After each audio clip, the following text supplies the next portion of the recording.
Hello everyone, Assamese Mother Diary পুনৰ এটা নতুন ভিডিঅ'লৈ আপোনালোকক স্বাগতম জনাইছো।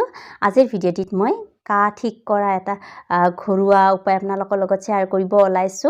এই উপায়টো ব্যৱহাৰ কৰি মোৰ কা 90% কমি গৈছে। কেইদিনমান আগলৈকে ইমান বেছি কা হৈছিলে মোৰ। যদি ব্লগ চাইছে তেনেহলে আপোনালোকে গমে পাইছে, কিন্তু এতিয়া এই ৰেমেডিটো ইউজ কৰি মই বহুত ভাল পাইছো। এইখিনিতে মই কৈ থৈ দিওঁ, বহুতে সুধিব যে সৰু ল'ৰা ছোৱালীক দিব পাৰি নে নোৱাৰি, কিন্তু মই মোৰ 5 বছৰীয়া ছোৱালীজনীক দিছো। তাৰ তলৰ বাচ্চাক এই ৰেমেডিটো দিব পাৰি নে নাই মই ইমান নাজানো, কিন্তু হয়তো দিব পাৰি চাগে, কাৰণ ঘৰুৱা ৰেমেডি। তথাপিও আপোনালোকে ব্যৱহাৰ কৰাৰ আগতে ডাঙৰক সুধি ল'ব। আৰু এই ৰেমেডিটোৱে যে বহুতে ব্যৱহাৰ কৰে, কাৰণ আমাৰ আগৰ বয়সীয়াল মানুহখিনিয়ে জানেই এই ৰেমেডিটো। গতিকে আপোনালোকে ব্যৱহাৰ কৰিবচোন। আৰু মই মোৰ এক্সপেৰিয়েঞ্চৰ পৰা কৈছোঁ যে সঁচাকৈ কাহ বহুত কমি যায়। বিশেষকৈ ডাঙৰৰ ক্ষেত্ৰত কৈছোঁ মই। মোৰ ছোৱালীৰ ইমান বেছি কাহ হোৱা নাছিলে, তাইকো তথাপিও মই দিছোঁ অকণমান খাবলৈ, কিন্তু মই নিজে খাই মোৰ মানে কাহ বহুত কমি গৈছে। সেইকাৰণে ভাবিলোঁ এইটো আপোনালোকৰ লগত শ্বেয়াৰ কৰোঁ।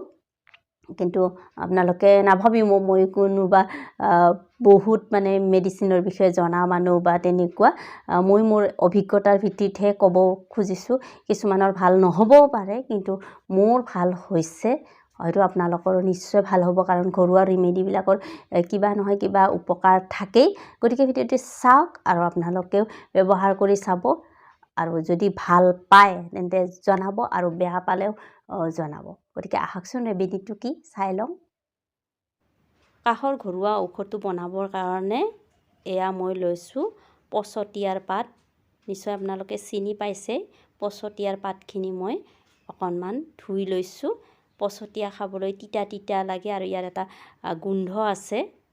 আৰু এয়া লৈছোঁ জালুকৰ গুড়ি, আদা 2 টুকুৰা লৈছোঁ, আৰু তুলসী, আদা আৰু জালুকৰ গুড়িটো কাহৰ কাৰণে ভালেই, আৰু পচতীয়াৰ পাতটো কাহৰ কাৰণে বহুত ভাল। এতিয়া মই আদা যি লৈছিলোঁ সেয়া থেতেলিয়াই লৈছোঁ। থেতেলিয়াই ল'লে তাৰ ৰসটো বেছিকৈ ওলাব, সেইকাৰণে মই থেতেলিয়াই ল'লোঁ। এতিয়া পানী লৈছোঁ এটা চচত, আৰু এই গোটেইখিনি বস্তু দি দিছোঁ। পানী পৰিমাণ অকণমান কম হোৱা দেখি মই আকৌ তাত দি দিলোঁ। আচলতে পানী কিমান দিব লাগে, যিমান আপুনি বিচাৰে তাৰ দুগুণ দিব লাগে, যাতে আধা হৈ যায় পানীখিনি গৰম উতলি তেনেকৈ দিব লাগে। যদি আপুনি বিচাৰিছে আধা গিলাচ, তেন্তে 1 গিলাচৰ অলপ বেছিয়ে পানী দিব, উতলি আধা হ'ব লাগিব। এয়া এতিয়া মোৰ উতলিব দিছোঁ।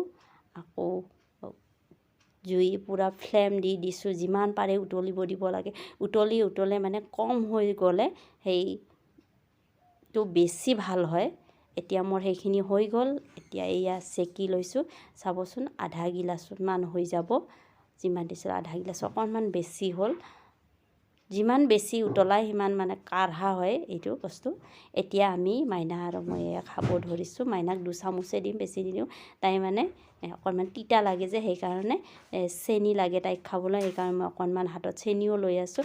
আচলতে তিতা খালে অকণমান চেনি খাই দিলে হেনো গেছ নহয়। আমাৰ ডাঙৰৰো শুনিবলৈ পাইছিলোঁ। ময়ো সেইটো টিপছ ইউজ কৰোঁ। মই যদি তিতা খাওঁ অকণমান চেনি খাই দিওঁ। এতিয়া ময়ো খাই আছোঁ।